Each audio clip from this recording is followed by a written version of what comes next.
Hey everyone, today we're going to examine something that's been going around for a while, where some in the Torah community are suggesting that we should all be vegetarians, saying that it's a sin to kill an animal or it's a sin to eat meat.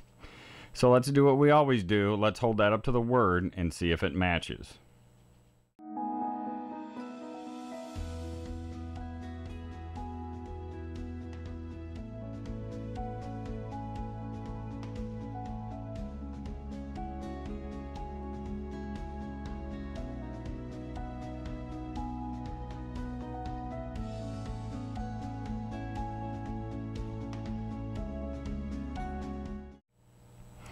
Shalom everybody, and welcome to Beit Tefillah. I've had a lot of requests to do a video on this subject as of late, and I've also seen some people on Facebook that have been pushing this doctrine of vegetarianism pretty hard. You know, every once in a while, there's going to be some kind of doctrine that comes along blowing on the wind, and there's going to be some of those people who grab onto it, and they're going to try to push it on others. And sometimes they're going to do it rather harshly, sad to say. They're kind of like terrorists in a way, the way they start accusing people and saying you shouldn't be doing this, you should be doing that, and it just gets to be kind of crazy because what they say a lot of times doesn't match up with the word of Elohim because they're being governed by their emotions or what they think instead of what the word says. That's a big mistake, and it's going to get people in trouble every time. A lot of these people, you know, they may be sincere and they may have the best of intentions, but it's like the saying that goes, you may be sincere, but you also may be sincerely wrong.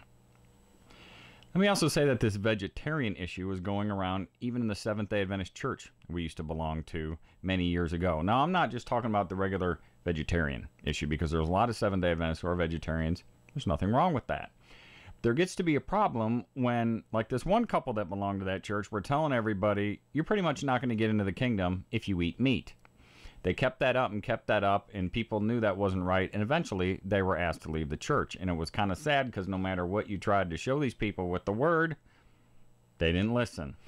So let me reiterate, not all Seventh-day Adventists believe that way. There's a lot of them who are vegetarians. Like I said, there's nothing wrong with it, but you can't be telling people that you're not going to be allowed entrance to the kingdom if you eat meat, okay?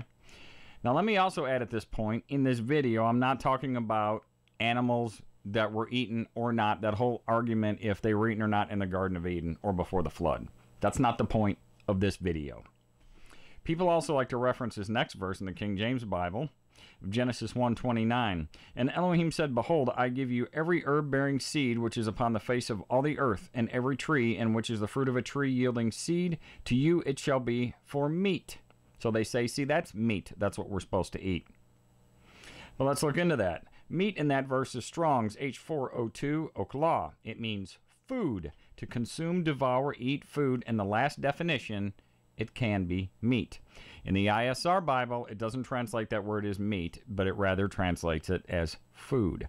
But I'm not talking about that. I'm not talking about what happened way back then. I'm talking about now. I'm talking about today. Okay, we live in this day and age. We don't live back then. There's people who are saying we should be vegetarians today. People who are saying it's a sin if we eat meat or if we kill animals for food today, and that's what this video is about. So let's get into the Bible and read a little bit, like some of these people should be doing, and we'll see if that vegetarianism doctrine holds water or not. First verse we're going to read is Genesis 25:28. And Isaac loved Esau because he ate of his wild game, but Rivkah loved Jacob. So here we have Abraham's son and the father of Jacob, who was later renamed Israel, eating wild game or the meat that Esau would catch. And this very next verse should be enough to demolish the whole eating meat is a sin thing. So let's read it in Exodus 12:8. Speaking about the Passover lamb. And they shall eat the flesh on that night, roasted in fire with unleavened bread and with bitter herbs, they shall eat it. Like I said, that of course is referring to the Passover lamb. And that was Elohim commanding the people that they had to kill and eat the lamb. Is Elohim going to command people to sin if killing and eating animals was a sin? Of course not. But this verse in itself is proof that people running around with these little vegetarian doctrines saying that if you kill animals or eat animals is sin, the Creator's not going to cause his people to sin, so they're not thinking their doctrines out very well.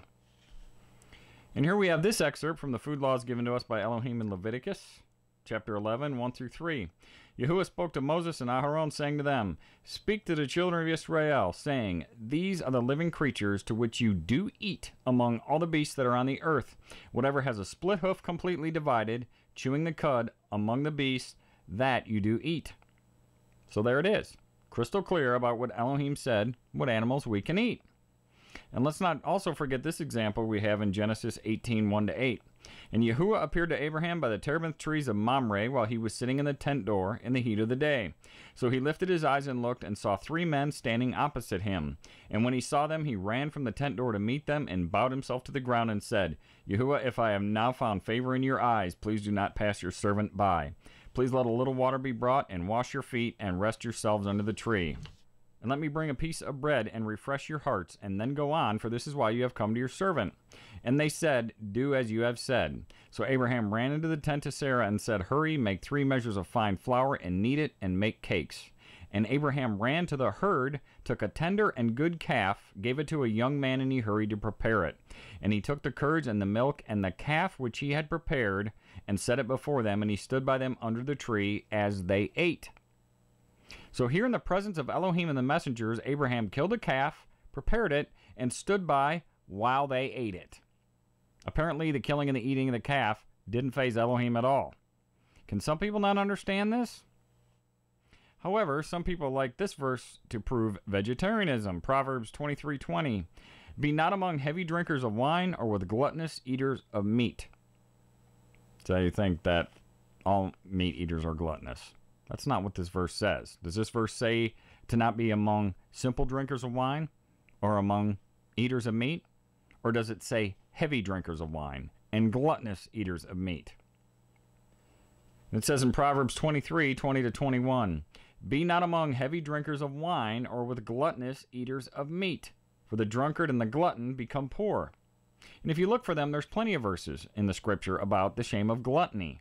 But not just simply eating meat. There's a difference. Okay, there's plenty of verses in the Torah where Elohim provided meat for the people or encouraged them to eat meat. Let's review a couple parts in the Torah. We'll start in Exodus 16:11-13. Yahuwah spoke to Moses, saying, I have heard the grumblings of the children of Israel. Speak to them, saying, Between the evenings you are to eat meat, and in the morning you are to be satisfied with bread. And you shall know that I am Yahuwah your Elohim. And it came to be that quails came up at the evening and covered the camp, and in the morning of the dew lay all around the camp. So the people ate the quail, and it's easy to see that Elohim provided meat for the people. Now this is a separate incident than the one where the people were grumbling even harder, and he made them eat all the meat where it came out their nose and all that. That's because the people were acting very wicked and complaining a lot. So this episode right here in Exodus 16 is not the same as that other one. I just wanted to make that clear, okay? Let's read this next part of Deuteronomy where Elohim makes it very clear that we are to eat meat, but to take care and not consume the blood. Deuteronomy 12:15-27. Only whatever your being desires you shall slaughter and eat, according to the blessing of Yahuwah your Elohim, which he has given you within all your gates. The unclean and the clean do eat of it, the gazelle and the deer alike. Only the blood you do not eat. Pour it on the earth like water. You are not allowed to eat within your gates the tithe of your grain, or of your new wine, or of your oil, or of the firstlings of your herd or flock, or any of your offerings which you vow, or your voluntary offerings, or the contribution of your hand. Eat them before Yahuwah your Elohim in the place which Yahuwah your Elohim chooses, you and your son and your daughter, and your male servant and your female servant, and the Levite who is within your gates. Let me stop right there and make a point. He isn't saying all animals are you to do this, that you're not to slaughter within your gates. He says right here, the firstlings of your herd or your flock, because remember the firstborn were set aside to Elohim. Wasn't all of them. It was the firstlings, and it says the tithe of your grain or your new wine or your oil. Remember, all the tithes had to be brought in. So it's not talking about all animals, which we're speaking of specifically in this video. It's talking about the firstlings, okay? And you shall rejoice before Yahuwah your Elohim in all that you put your hands to. Guard yourselves that you do not forsake the Levite as long as you live in your land. When Yahuwah your Elohim enlarges your border as he has promised you, and you say, let me eat meat because you long to eat meat, you eat as much meat as your being desires. When the place where Yahuwah your Elohim chooses to put his name is too far from you, Then you shall slaughter from your herd and from your flock which Yahuwah has given you, as I have commanded you, and you shall eat within your gates as much as your being desires. Only as the gazelle and the deer are eaten, so you are to eat of it. The unclean and the clean alike eat of it. Only be firm not to eat the blood, for the blood is the life. Do not eat the life with the meat. Now, there's always going to be a little bit of fluids in the blood and the meat, so you can't say you can't get it all out. That's not what he's talking about, okay? Obviously, there's going to be a tiny bit in there. That's not what he's talking. You're not supposed to, drain all the blood out of the animal and drink a glass of blood or eat all that blood like duck's blood soup or something that you would make just with the blood. That's what he's talking about. He's not talking about the residue that would be in the meat, okay? Do not eat it, you pour it on the earth like water. Do not eat it, that it might be well with you and your children after you, when you do what is right in the eyes of Yahuwah. Only the set-apart gifts which you have in your vowed offerings you are to take up and go to the place which Yahuwah chooses. And you shall make your burnt offerings, the meat and the blood, on the altar of Yahuwah your Elohim, and the blood of your offerings is poured out on the altar of Yahuwah your Elohim, and you eat the meat. I don't know how much plainer it can be than that. And part of this is repeated in chapter 15 of Deuteronomy, and I'm just going to read part of it. Deuteronomy 15:19-23. Set apart to Yahuwah your Elohim all the firstborn males that come from your herd and your flock. That's what I talked about a minute ago. Do no work with the firstborn of your herd, nor shear the firstborn of your flock. You and your household are to eat it before Yahuwah your Elohim, year by year in the place which Yahuwah chooses. But when there is any defect in it, lame or blind, or has any evil defect, do not slaughter it to Yahuwah your Elohim. Eat it within your gates, the unclean and the clean alike, as the gazelle and as the deer. Only do not eat its blood, pour it out on the ground like water. Now let me stop here and also say that the clean and the unclean alike was referring to the people, not the animals. Both the deer and the gazelle split the hoof and chew the cud. They're clean. Okay, you know how people, when they were unclean, how they had to live outside the camp until they were clean and they could be readmitted? Well, they have to eat too. So that's what he was saying. The clean and the unclean people alike were to eat of them. What about all the sacrifices in Torah for killing and sacrificing animals to atone for sin? Would Elohim have it be a sin to kill the animals for a sacrifice to cover for sin? Would Elohim's thought be, well, two wrongs make a right? Of course not. What is the truth? Psalm 119, 142. Your Torah is true. So first you have to know the Torah to know what foods Elohim created to be received with thanksgiving by those who believe and know the truth or the Torah. Because Christians will say, see, to say we can't eat pork or shellfish, that's doctrines of demons. Well, that's because they have the veil and they are clueless to what this is talking about, because obviously pork isn't considered food. Shrimp, shellfish, crabs, oysters, all that stuff is not considered food. So those with the veil are going to eat that stuff like pork and shellfish. You have to know the Torah to know what the truth is. You have to know the Torah and the Levitical food laws to know what you can eat and what you can't eat. Because we just read a few minutes ago from the Torah where Elohim was commanding people to eat meat for Passover, for sacrifices, and other situations. We can easily see this theory of we should all be vegetarians is not supported in Torah. Not at all. So for any of you out there who believe this or are trying to tell others that they should be vegetarians or it's a sin to eat meat, just know that you are actually teaching against the word of Elohim. Not good. I wouldn't do that. Please re-examine what you believe and especially what you are teaching. I know there's going to be some people upset with what I said in this video. I can't help that. Sometimes people get upset when you share the truth with them. They're not really angry at you. They're angry with the truth because their feelings don't get validated. Okay, so for people who are angry for what I've said and for what I've read out of the scripture, let them remind me whatever we put up here. I didn't write that. I simply read it from the word that you can read in your own Bible. That's why we put the verses up there. If you don't believe me, go read what it says. You know, if you want to be a vegetarian, just do it. We have plenty of friends who are vegetarians, okay? I get it. My wife and I are very picky about what we eat. You know, not just our vegetables. We like to grow our own vegetables because we don't like GMO stuff. We get a lot of heirloom seeds from like Baker Creek and various other places. We like to get, you know, good quality meats that was fed non-GMO grain and stuff that wasn't injected with hormones and all this other garbage they put in there. Because most meat is. Most meat is terribly unhealthy. So I understand it. I get it, you know, and I don't know what's all going on out there after that earthquake in Japan and Fukushima and all the radiation out there in the ocean, and I don't know what kind of pollution is going on, but even if you don't look at that, there is so much pollution anyway from the runoff. I had a friend who used to live in the Florida Keys. We went down there to go snorkeling and looking at the wildlife.